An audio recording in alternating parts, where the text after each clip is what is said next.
So hello everybody. After I showed you in my previous video the RPG alien item you shouldn't get, namely the starter set, because it's a total rip-off, because for 50 euros you just basically get one game and nothing else. You cannot use this to start anything. There is no information on character creation, which I was very surprised at and I was very underwhelmed by. I'm now going to show you, if you want to play Alien, the role-playing game by Free League, this is the one and only item as a beginner you need to get. And that is the Alien role-playing game core rules by Free League. I got this in the mail today. It was published in 2020, apparently because that's when it got the Gold Any Award for Best Game. This one has a copyright of 2022, so maybe this is a revised edition, I don't know, or maybe it's a reprint, but let's see if we can get this open at all.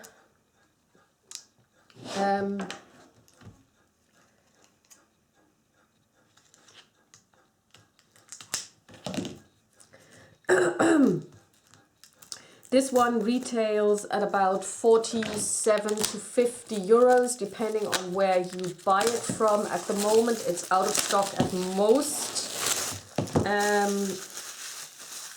places, but apparently it's going to come back. And of course, this is the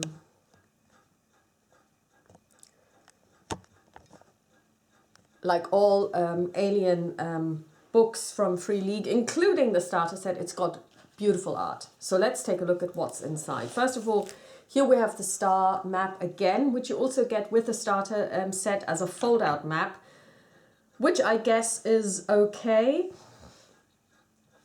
but doesn't really warrant the 50 euro price tag on the starter set.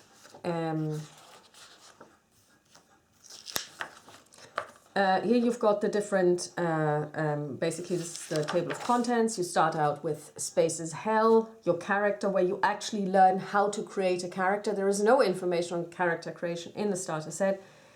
It tells you all about the skills and the talents. So basically in this one you get the following, if you like, classes. You get the Colonial Marine, the Colonial Marshal, the Company Agent, the Kid, the Medic, the Officer, the Pilot, the Roughneck, the Scientist, and General Talents. In other later publications, for example, Building Better Worlds, you also get additional, let's say, classes. You get the Wildcatter, the Entertainer, and I forget the third one, for the colonialists, or colonists rather.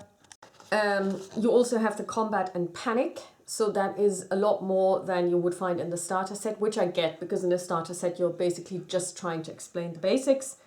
It tells you about gear. It tells you about what it's like to live in space, because I think this is very important, because especially if you want to play in a campaign setting, this idea of living in space has to be taken into account. So for example, people will go into cryo to traverse long distances. So FTL means faster than light travel. And if you want to cover 1 parsec, which is 3.26, I want to say, 3.26 light years. You want to do this in 1 day, you have to have an FTL of whatever. So essentially, usually people will go under. But of course, this means that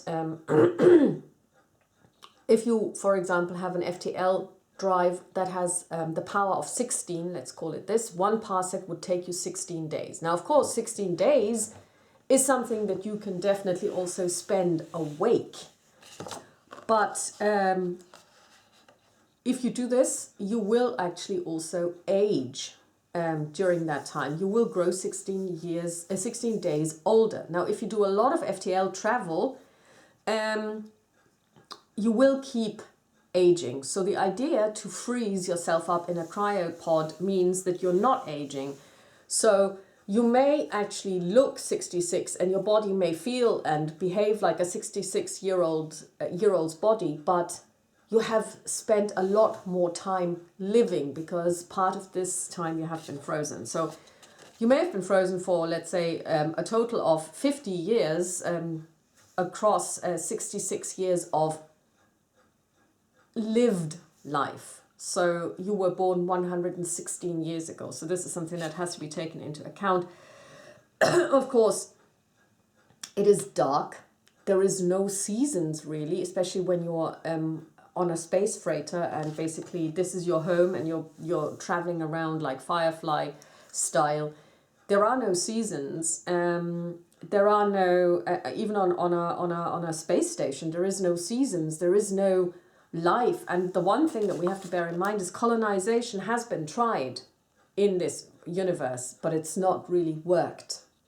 Mankind has not managed to actually successfully colonize planets. There have been colonies here or there, but we all know what happened to Hadley's Hope.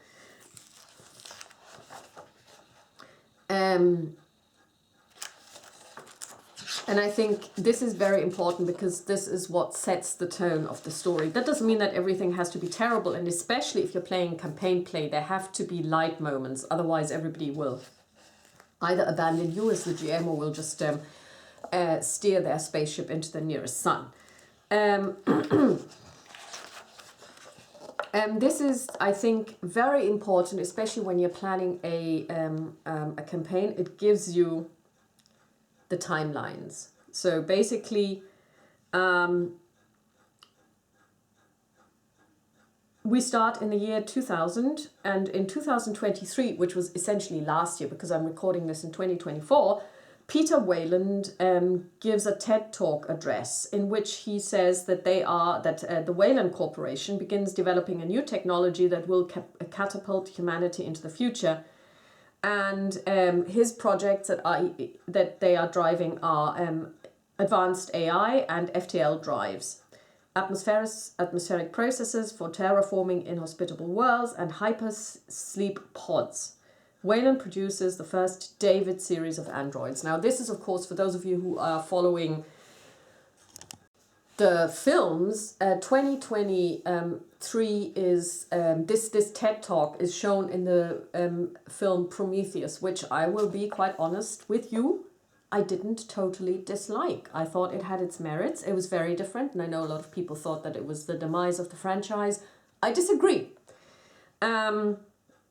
And then, of course, we know that Wayland and David and Wayland's daughter Wayland decides he wants to meet his maker. Really, he wants to meet the person or group of people or whoever who made mankind.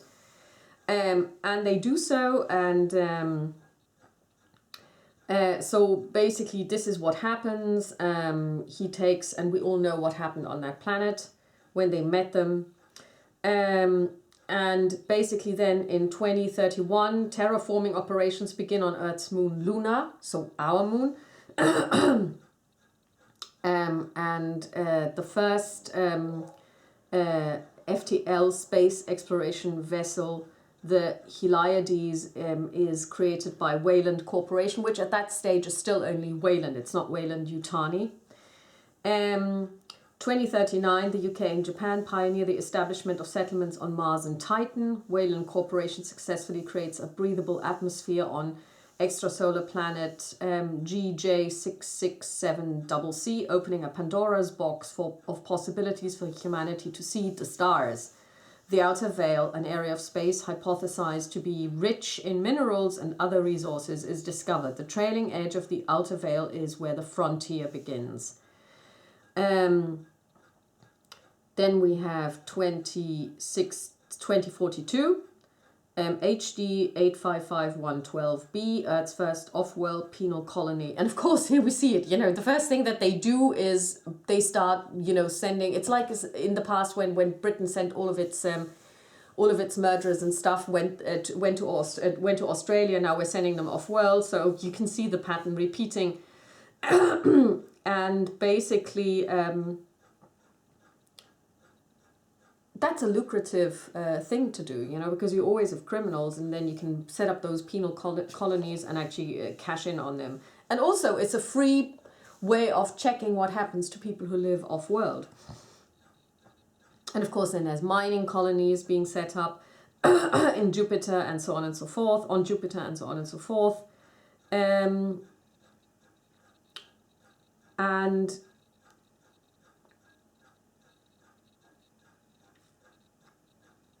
then, you know, the David androids become more serialized in 2066. In 2088,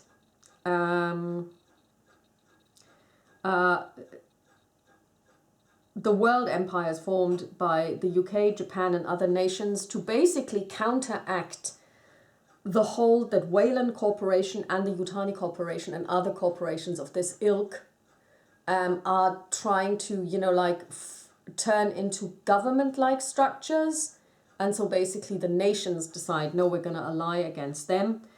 And in 2091, the USCSS Prometheus is launched on a mission to find the origins of humanity. This is basically the film Prometheus.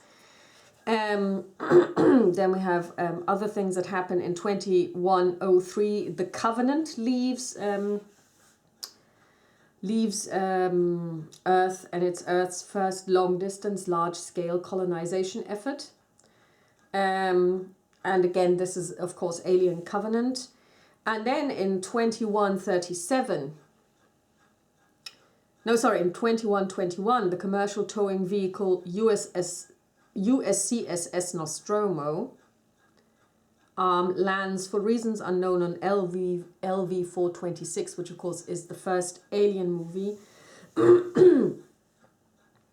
And 2137, Nostromo's flight recorder is salvaged and brought to Sevastopol station.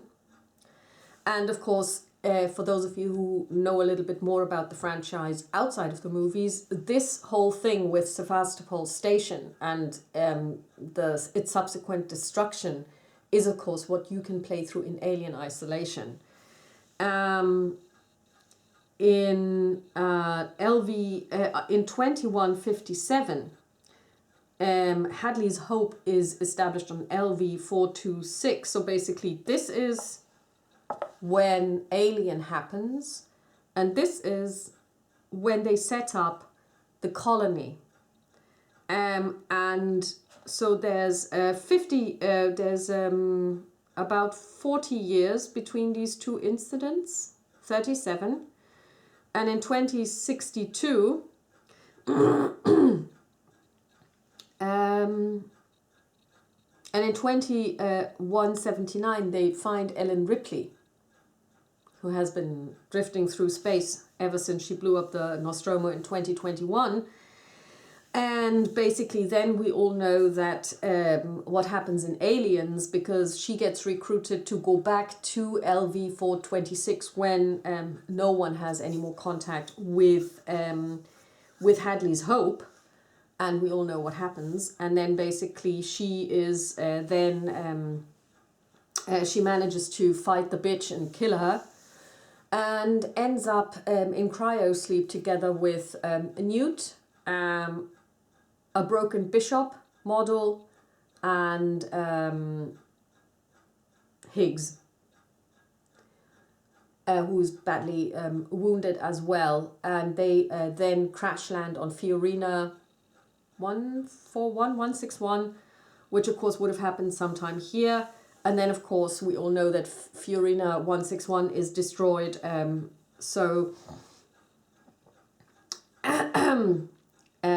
then in 2180, that's present day, there's a new anchor point station is established, and tension flare on the frontier as factions accuse each other of foul play during the Hadley's Hope incident, because of course the Hadley's Hope incident is when everyone dies. Robert Morse's Space Beast is transmitted throughout the colonies and subsequently banned. Mistrust escalates as rumors of deadly alien life forms and company bioweapons spread across the frontier. So this is where we are at the moment, and where, you know, like, now we can see that, you know, Alien is a lot more than just, oh, I run around a dark corridor trying to save my cat and then a big alien jumps me and I die. Because when I first heard about the Alien RPG, I was very much unhappy about it because I couldn't see how you could actually turn something like the Alien or even Aliens movies into an RPG, because you see the alien, you're dead. I mean, it's a little bit like Michael Biehn when he was asked, okay, so what was it like working with Arnold Schwarzenegger on The Terminator? And he was like, well, I didn't really work with Arnold Schwarzenegger because the whole story is about me being as far away from him, together with Linda Hamilton, as possible. As soon as the two of us would have been in the same scene, it would have been game over because he would have just killed me. So the whole idea of Alien is, of course, for people who really love the horror aspect of the films, that you want to see the alien, but you also know that you're going to die. So you can, of course, play this in a cinematic version, and this is what this book will describe at length, how cinematic versions work of this RPG. But it means like it's a 1 or 2 or maybe 3 shot, but then everybody dies, or mostly everybody dies. And that's something that you can do for Halloween, or if you just have like a whole day to yourselves and you just say, okay, let's crack this open, let's play something. However, I am personally very involved in playing, in role playing and keeping my character not necessarily alive, but, you know, developing a story. And I couldn't really see how this was possible. However, when you take all of this timeline and all of this background, you can actually build something. And that's why I decided this week to get this book. And now it will tell you in the player section what you can play. You can play Frontier Colonists, and there is now a new, well, I don't know how new, but it's been published in the last 4 years, Building Better Worlds, which actually outlines the Frontier Colonists section. Then you have the Colonial Marines. There was a book released earlier than the Building Better Worlds. I don't know what it's called, but it details Colonial Marines and what they could do and what kind of stories you could be playing with them. And I believe that they're going to, or that they're planning on publishing more, possibly around space truckers. Although I think if you want to play space truckers, you might just as well, you know, take cues from things like Firefly, where the space trucking part is expanded upon, and you can really use this. There are the differences between cinematic play and campaign play. Some of these we will have seen in the some of these pages in the starter kit. You can use cards. I basically deducted 1 star from my rating for the starter set because they have like 20 cards and one of them is a complete misprint, and I'm like, you know, sorry, I mean, where was the quality control when they did this? You need D6s. Here you can see how your character is built, and it will actually explain to you how to make a character. This is the Year Zero engine using the D6 version, not the step die version. So basically you have 14 points that you can distribute between 4 basic abilities, and I think you have you can have no more than 4 at the beginning.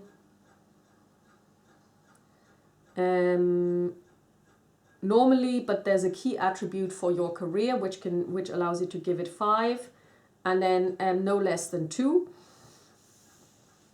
And then basically you also have talents, and you get 10 points at the beginning that you can distribute. And again, you have particular talents that make kind of sense for your career. And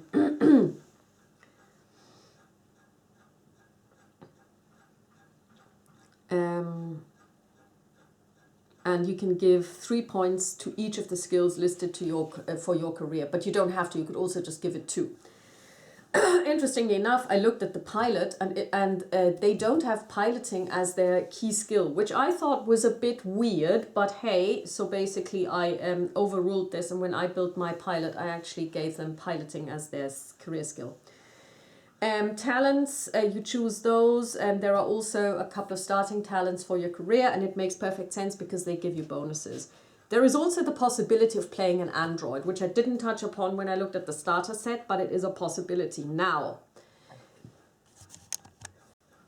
the problem and the beauty of the android is that First of all, they are very important in the whole Alien storyline. I mean, from Ash to Bishop to David to Walter, they are hugely important. And of course, we've got the working Joes in Alien Isolation from Seegson.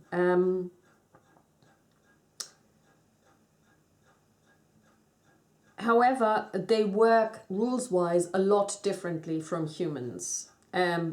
They get a +3 bonus to 2 attributes of their choice after the 14 attribute points have been assigned. So if they say, and they can be any role. So let's say you have a pilot and they get 5 on their, I think it's agility, as their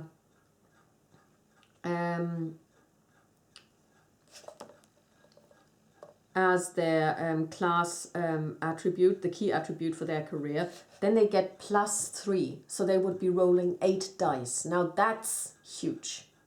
That is significant because in this game, having 1 success means you succeed. Additional successes will allow you to pull stunts, but 1 success is enough. So if you roll 8 dice and you just look for 1 6, you're very likely to get it. So if you introduce a synth, an android to your gaming table, this may lead to problems. So this is something that it depends really on your group.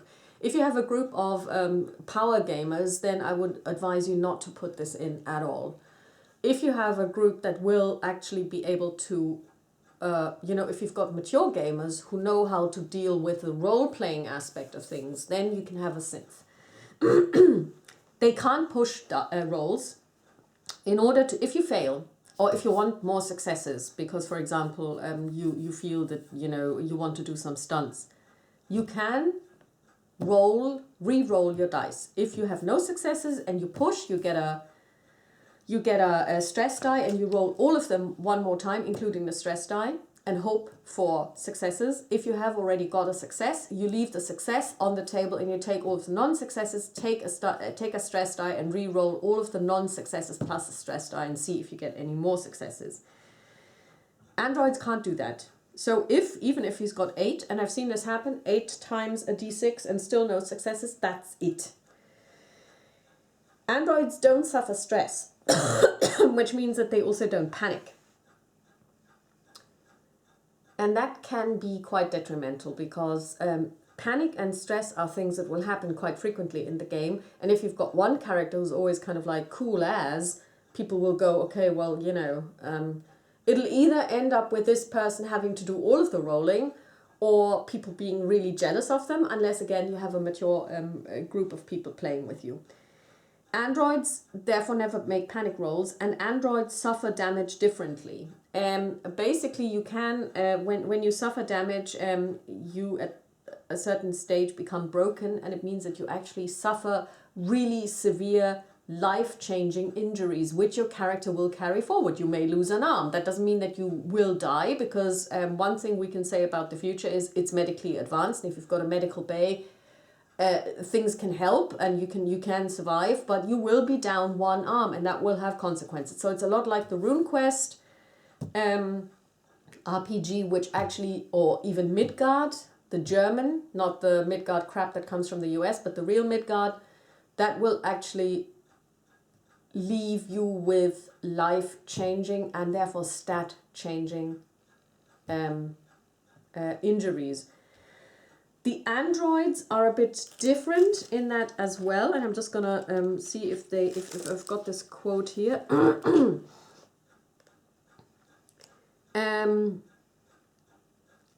If a synthetic is broken, roll for a critical injury on the table to the right. Until the android suffers a system shutdown, it can continue to operate, only suffering the effects of the critical injury. This makes androids very hard to stop. Each further attack inflicting damage on a broken android will inflict another critical injury. If you roll the same critical injury again, shift it down one step off the table. So from a 4 to a 5, for example. So it can mean that basically you have somebody who is essentially unstoppable. And that again may not work with your group. Another thing is personal agendas, especially in cinematic play. This is very important because cinematic scenarios, and there are plenty that you can buy, and they are really good, are played over 3 arcs. And for each arc, sorry, I still have a cold. Each player gets a personal agenda which they don't share with anyone. Only the game mother, which is the name of the game master in this game, knows. And they have to play and follow this agenda. So it's also pushing them into a certain direction. It does take away a little bit from player agenda, but still. And they are very important because they will also add momentum to the game. In campaign play, there are also personal agendas, but of course, since you are playing over a longer period of time, years, decades, they are less immediate. They have to be long-term agendas. And there's of course gear, and also rules about how to develop your character. I'm pretty sure that there's also rules about leveling up. Let's see, does this character advancement, do we have a, yes, we do have an index, so I like this because books without indices are terrible. Character advancement, no. Leveling, again, nothing. I don't really know how they would describe it.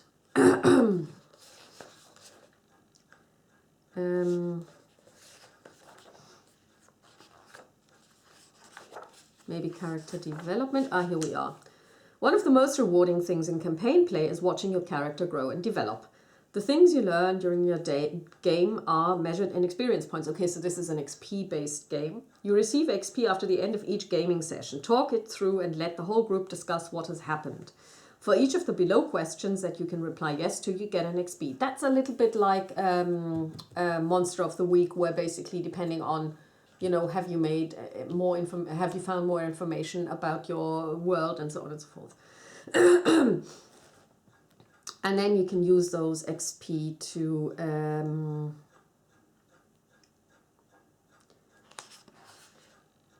you spend them to increase skills and talents. Okay, so that's very good. Here is an explanation of the skills, how they work, the talents as well.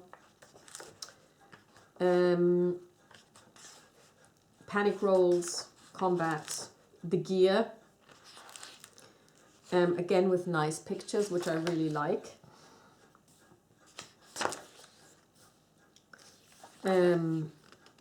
Suits and armor, data storage, diagnostics and display, and of course tools that you can use, that you may have aboard. And of course all of this costs money, nothing is for free. And of course here is also the information on how for example a space station works, and then how to build your own spaceship. So there are different ship classes. In later edition or in later supplements you get more, and what they look like, how many crew, what armaments, modules, and so on and so forth, what they cost, how this works. And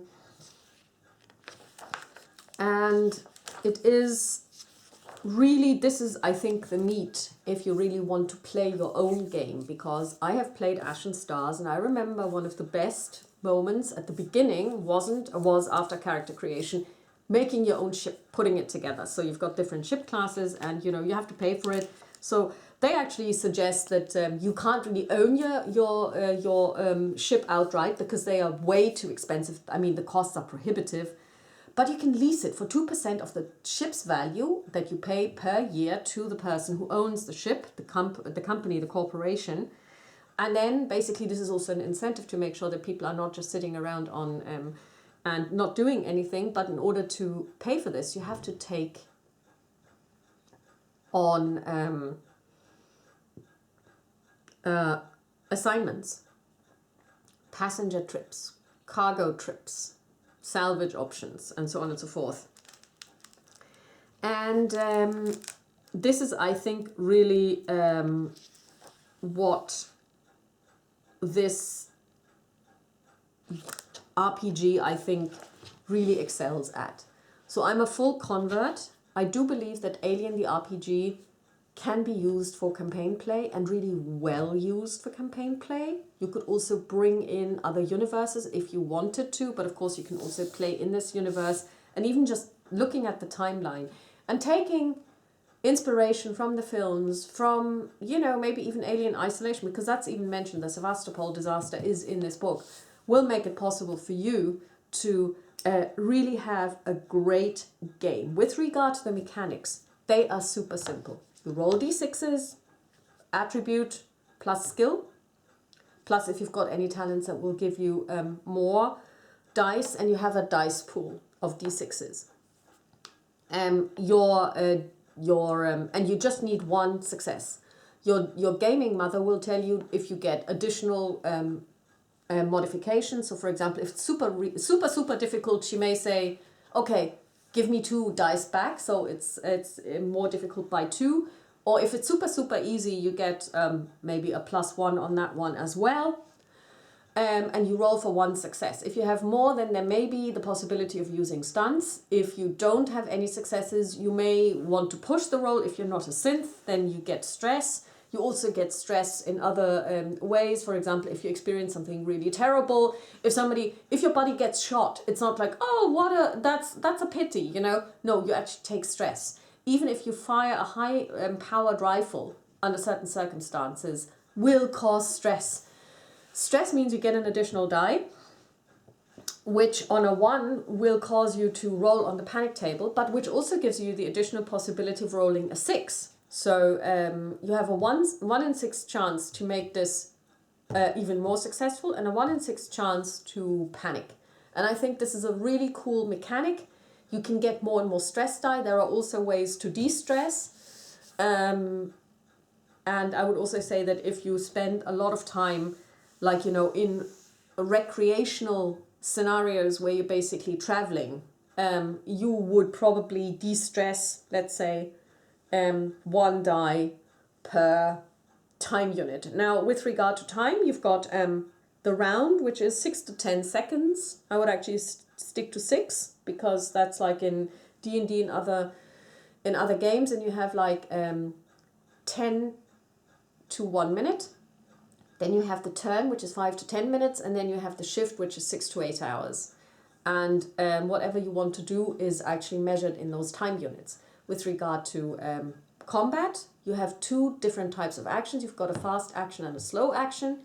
You can take 1 fast action and 1 slow action in a round, or you can take 2 fast actions. You cannot take 2 slow actions unless maybe you have a certain skill or talent or whatnot. So it is from mechanical background, when it comes to the RPG, it's super easy. And I think it is really conducive to storytelling, although I was very surprised when I saw this in action for the first time and people actually playing a campaign. But I am a full convert now, and I'm really looking forward to trying this out. So I'll talk to you soon. Bye!